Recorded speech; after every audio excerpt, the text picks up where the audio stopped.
All right, have and have not fans, sorry for the wait, but here is a video I'm going to do pretty much breaking down the teaser trailer that was released a few weeks ago. Just wanted to let you know that homework is finally done. I'm officially finished with my second master's degree, and I'm glad because now is as good a time as any for homework to be done and no more interference, because in January we have the return of the haves and the have-nots. So this video is going to be a little bit different than most I've done in the past, and by different it means that aside from my assignments that kept me piled up with work, I literally had about half a dozen papers to write. I took the time to thoroughly go over this trailer as much as I could because it was jam-packed full of stuff, and what I did was I went through and pretty much looked at every single scene and tried to compile them together as best I could in terms of how to make sense out of what we saw. And my gosh, again, we just saw so much put together. So I want to try to break down this trailer as much as I can in terms of predictions about what's going to come up in, I believe this is season 5. So kind of to start things off, we're going to start with what we got during the beginning of the season 4 finale, but it really wasn't touched on the rest of the episode. I'm referring to the police going to Candace's house and pretty much busting through this door. And that's pretty much it. The only other indication we got was when Justin called Jeffrey saying, hey, the cops are here. Is there anything that you need to tell me? That way, I can help you out. And that's when Jeffrey was telling him about the keys. But again, the keys to his car are in Quincy's, I believe, his jacket or pockets. Quincy's 6+ feet under. So how Justin will get those keys is beyond me. But I recall in the finale that Jeffrey tried to call Candace to let her know what was going down, but that's in the middle of Benny being pissed off at Candace for lying to him. So she pretty much picked up the phone, told him that she was cutting the phone off, and just that was that. So again, that was a big cliffhanger we got during the finale, and it looks like it's going to be a major part in the upcoming episode. So as you can see in the picture, obviously we have Hannah and Pearl looking across the street, seeing what's going on with the police, pretty much going through the house. We see Candace kind of slowly pulling up to see what's going on. Of course, Hannah's going to come up to her and ask, did you do anything to Quincy?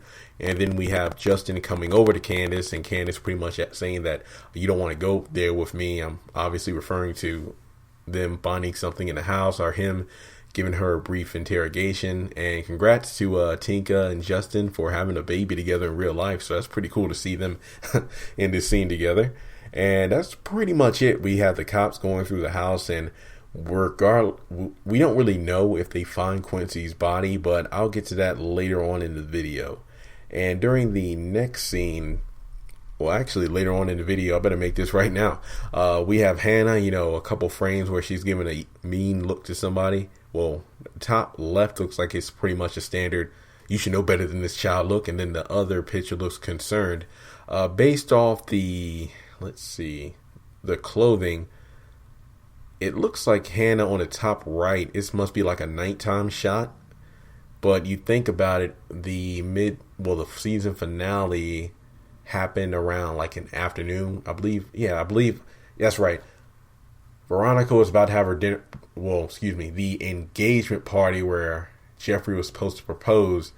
They went over to, Veronica went to Catherine's house,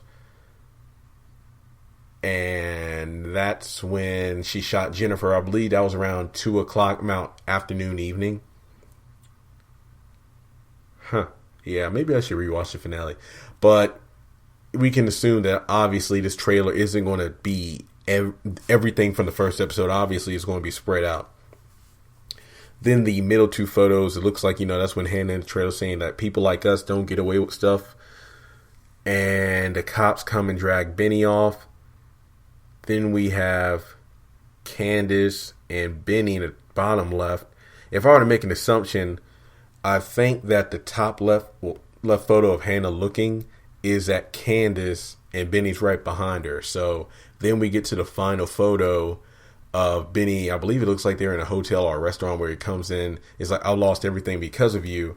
That could be in reference to the whole, I've lost a tow yard, I've lost my house, all because of your lies. So it looks like Benny is finally realizing, that Candace is everything that her well, that their mother said about her, but he just didn't want to believe it. So we can assume that Benny gets arrested because the cops find something at Candace's house.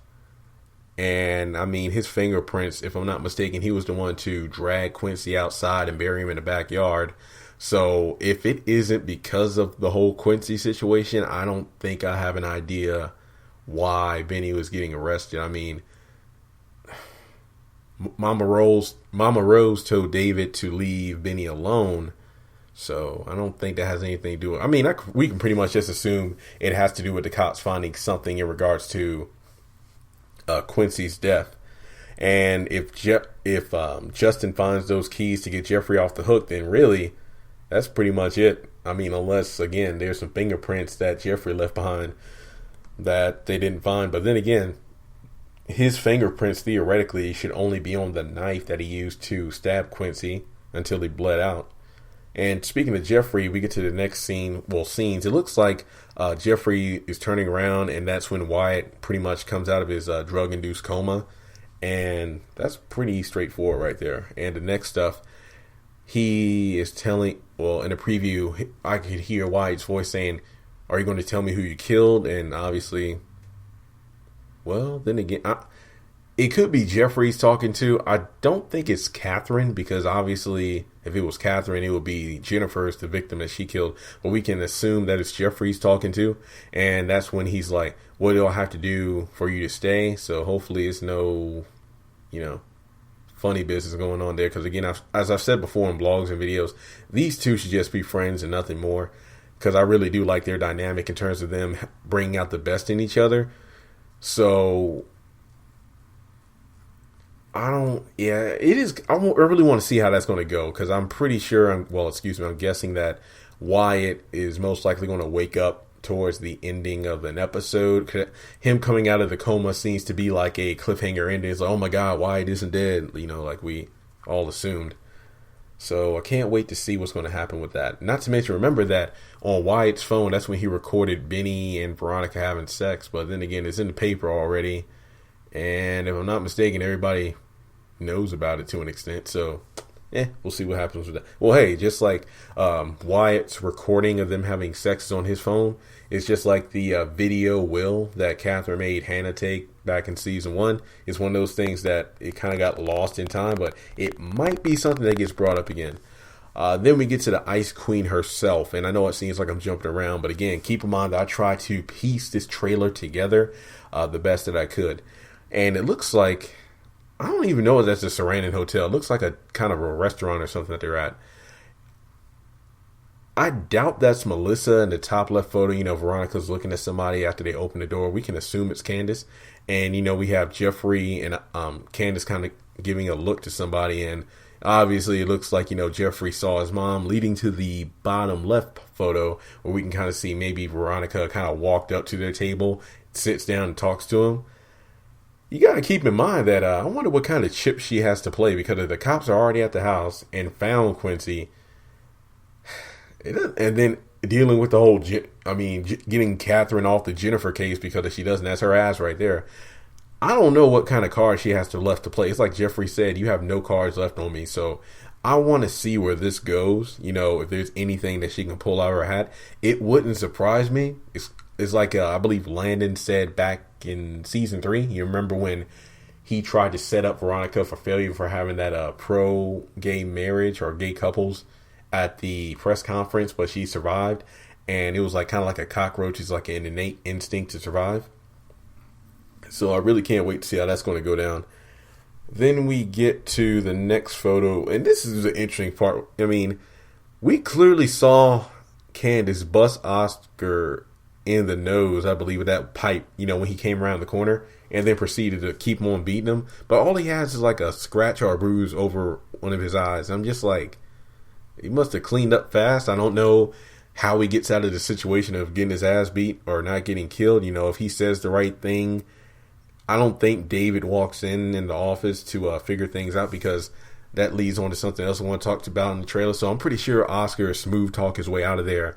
And he probably knows not to cross Candace twice. But then again, him being him, he probably has some kind of plan. But we'll have to see how that pans out, because later on in the trailer he says some interesting things that has me thinking something bigger is on the horizon. And just a side note, I believe in the trailer they also said Warlock may be getting out of prison, and we see a picture of Warlock there. I wonder how he gets out of prison. That's one. I mean, most likely it has to do with Jim, but if Jim gets out of prison, because remember the safety net was, hey, if you get rid of the photos and everything that Candace has at her house and you destroy the ones you have, me in the war room with all those transvestites and cross-dressers, then I'll get you out of prison. We'll go our separate ways, and that's that. So, I wonder how that turns out. And I want to take a moment, because don't get me wrong, this trailer was jam-packed full of stuff, but one thing that really tipped me off to a drastic change in atmosphere was the lighting of the overall trailer. Tyler Perry really did something. I don't know what he was putting in that script, but he really turned the tide to make it seem like a very, very dark show. I mean, ever since season 1, there was all kinds of, in the closet secret. I'm not just saying that about Jeffrey being a homosexual, but I mean, everybody has skeletons in their closet, but my gosh, it looks like it's a really, really grim show now. Like literally, that shot of Catherine standing on the steps, if I'm not mistaken, those are the kitchen steps that lead right up to the second floor. I mean, my gosh, it looks like I can't even, wow. I mean, because she even says in the clip, oh, the devil is scared. And I'm just like, dang, remember when Veronica was the one who was like that? She could just say those things that the Ice Queen would just leave your spine frozen with fear. And then Catherine is like, oh, man, I don't know. Mama Bear, it's like Mama Bear isn't even like the appropriate term for her, man. Now, here is probably maybe the second most interesting thing about the trailer. So again, we have Jim in his cell, and it looks like somebody came to visit him, or he's about to get released. Obviously, he gets released, given the fact that he's back at home. The question is how and why he gets out. I mean, at first I thought it was because of Jennifer getting, murdered. I don't know if that's the case, or if David does something to get him out. But I'm interested to see him back in the cryo state instead of just in that same cell. And I would say talking to Warlock, but if I'm not mistaken, aside from the episode where those two make the deal to help each other out, we never saw Warlock in that cell again besides Jim. I don't know if he was taken to another cell, if it was a phone call / bathroom break, but we haven't seen Warlock since then. And we see a couple different scenes of Catherine not, in that ferocious demeanor she was before. It looks like it's like she was in an emotional high when she killed Jennifer, but then it kind of mellowed out. Because we see her in a concern look, her hair all ruffled up. And then another scene, the bottom left-hand photo, she's kind of like, in her, nightgown robe, just kind of mellowed out. Looks like she's in the restroom based off the bath behind her. And then in one scene, Jim even says, this is the FBI, Catherine. I don't know if he says that as in what he saw in the TV clip. It looks like in the photo right between him in the jail cell and him sitting on the couch, he has the remote control. So obviously he cut on the television, and obviously some disturbing news popped up. So the FBI, again, I've said it before in many other videos, that too many important people are being killed off in Savannah, Georgia. Maggie Day's funeral was in freaking DC. Jennifer being a DA. The FBI was not going to stay away forever, so I'm excited to see what's going to happen when they come. And as Jim told Catherine, let me handle this, because when you do something like this, you leave a big mess that I have to clean up. So obviously he's kind of like, well, Catherine, you know what? You killed this woman. Now the FBI is getting involved. Now what are you going to do? And that's why Catherine's probably looking all sad right now. And it looks like she's wearing, we can only see her shoulder. It looks like kind of like a white, outfit, white dress. So obviously Jim comes home and she's wearing something different. So given the fact that she was the one to kill her, I don't know about you all, but I've just been missing Jim's sarcasm a lot. So I want to see how he gets out, how he deals with the Jennifer situation, because again, the body is still laying there. How's it going to disappear? Then we get to David in this photo. Obviously, it seems like him and Erica most likely slept together, and now he's having second thoughts, or he could be happy. I don't know. And that raises the question, will Erica fall for David? Is she still trying to, get the money? Oh, well, what is the word? What is it? Tag him. I believe that's the phrase they use. So I don't know how that's going to go down, but I'm interested in that. Here is probably the most interesting part of the trailer. Veronica gives, I believe she even says, like, you don't want me you can't afford me as an enemy or something. And it looks like David is on the couch at the cry. It looks like he's been pushed down. And then Veronica takes the gun and backs up. I don't think she shoots him because for all we know, that gun is probably out of bullets. And I'm thinking to myself, okay, I get that Veronica was shocked at what Catherine did to Jennifer, but Catherine, gave that speech and then walked upstairs. Well, after adjusting the plant. If Catherine threw the gun down on the couch, you wouldn't think that Veronica wouldn't pick up the weapon and then shoot at Catherine, because literally she had the gun pointed at Veronica. It's like, if you want to live, get me off because you're one of the best lawyers I know.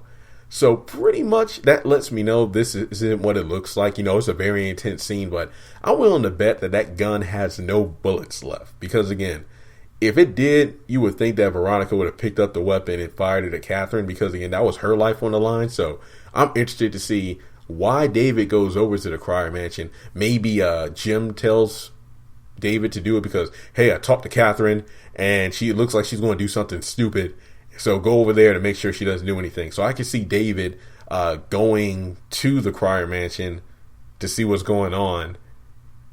And that's when he finds Veronica there distraught, and that's when she gets the weapon. Because again, I don't know, maybe she accused him of sleeping with somebody else, which obviously he did because of Erica. But, we'll have to see how that turns out. Because if I'm not mistaken, in the finale, those two were at the diner and then they left. So that's why David was probably, not wearing his suit in the picture before this. And then he gets a call or something and then he decides to go. So maybe that's what happens. But again, I'm willing to bet that there's no bullets. Here's another interesting piece, because it looks like that's Candace and Oscar, and it looks like Jeffrey sitting across from a table. And I believe Oscar even says, like, how would you like to know how to make hundreds of millions of dollars? And then, that line, I don't know if that's an act or what, but in any case, we see a new character walk in. It looks like he's surrounded by a Secret Service or a couple of agents. David goes up to him and says, it looks like I'm looking at, the next president of the United States. So that's interesting. I don't know. Given the whole Barack Obama term is about to end, so another young, kind of youthful potential president coming up. That's pretty cool. So it's interesting to note that David's talking to a strong political figure that might become president someday, because again, we're going from season 1 when they were announcing that they were running for governor and lieutenant governor. Then that botched in season 3 and 4. And now in season 5, we have a new character who might be a potential presidential candidate in the future. So I'm interested to see where that goes as well. So in a nutshell, trailer was nuts. It was great. I loved, again, the lighting is just awesome, because again, it just changes the demeanor of the show so much in terms of how intense some moments are, how some characters have changed. And I'm really interested to see how things play out in season 5. I might do another video pretty much kind of detailing what I hope happen. Well, no, maybe that's not the right thing. I've already done a video on my predictions for season 5. Maybe it's kind of a video that goes into details of what I don't want to see in season 5, how season 5 could be better. Just because, recently, if Loving You was wrong, well, actually, I'm just going to throw it in this video because it's 18 minutes, so I've had you all waiting long enough. One of the biggest things about If Loving You Is Wrong that I've been seeing, because again, sadly, I haven't been able to watch the last season because again, it was my last semester of graduate school, seminary. There's a lot of writing, so I never had time to do anything. But I have been tagged in a lot of tweets about the show. I have roughly an idea of what's going on. So one of the biggest pet peeves of fans is the pacing. I heard the finale was great. Really before January, I really need to sit down and watch at least the last couple of episodes of the season, because I heard some people like, Jeremy, are you doing a video on the finale? And I'm like, I'll watch it. I got to watch it. If I'm not mistaken, you can correct me if I'm wrong in the comments below, because again, it's my fault for not keeping up with the show. This entire last season, or the second half of the season, whatever you want to call it, I've heard that it's been the same night. Like literally every episode took place during the same night. If I believe Randall's mom in the hospital, Randall locked in like a a basement or underground shelter, the baby missing or dead or something. I don't know. That I've heard a lot of complaints about the pacing. So honestly, the number one thing I want to see in the season is good pacing. Enough time on each scene to leave an impact, but not enough to the point where it feels like, I just sat down for 42 minutes of one episode, but it was only like 6 minutes worth watching in terms of something that's going to help the story go along. So really, in terms of season 5, I hope that we get great pacing, because if the trailer is any indication, it looks like there's a lot of great storylines as well as new introduced characters. But at the same time, I just hope there's not a lot of, I guess you could say, leftover material, such as Veronica's mom. What about Tony's kidney? I mean, I get, and this has been proven time and time again in this show, that a lot of the Easter eggs or, cracked doors, what I call them like cracked door theories, is when it's like when Tyler kind of opens the door, lets you peek into something, but it won't open up until like 2 or 3 seasons later, such as, the video will for Catherine, Veronica's mom, where the heck is Celine, Tony's kidney, and so on. The list goes on. So overall, I am excited because January is again the start of a new year. I'm done with school. We get haves and have-nots, kind of like a BET plug here. But at the end of January, that's when we're going to have the new edition biopic. So I'm really excited about that. So roughly 2017, I hope it's off to a great start, because again, this show, I can't wait for it to come back on. Maybe I feel like I should really rewatch some of the episodes just to get back in the groove of, getting my theories together. Another big thing is I finally figured out how to use Facebook Live, so I'm going to start doing videos on my Have and Have Not Facebook page. I want to try to do those roughly after I see the episode, so you will get to see my face, whether or not, you like it. But in any case, I've been being told a lot that I need to start, showing myself to make it more interactive. So I'm going to try, if I'm able to watch episode as quickly as possible, I'm going to do an episode review kind of Facebook Live video. I think that's a good way to do it. That way it's quick, fast, and in a hurry. And then later in the week, if not 24 to 48 hours, I'll do a prediction video on the next episode based off the preview. I think that's a pretty fair trade there. That way the page is, still active. You all can see me and try to get the ball rolling, because again, with no more homework, hopefully I can make the videos and whatnot a lot quicker. That way, kind of like the excitement doesn't fizzle out. So with that being said, I'm going to bring this video to a close. Let me know your thoughts in the comment section below. What did you think of the Have and Have Nots trailer? I'm going to leave a link in the description so you can watch it again and again. I believe it's up on YouTube. If not, I'll just send you a link to the Facebook page where I found it. But with that being said, please like the Facebook page, subscribe to this channel. That way you can get any kind of updates as soon as I post it. Because again, as soon as I find the new information about the haves and have-nots, I will be sure to let you know.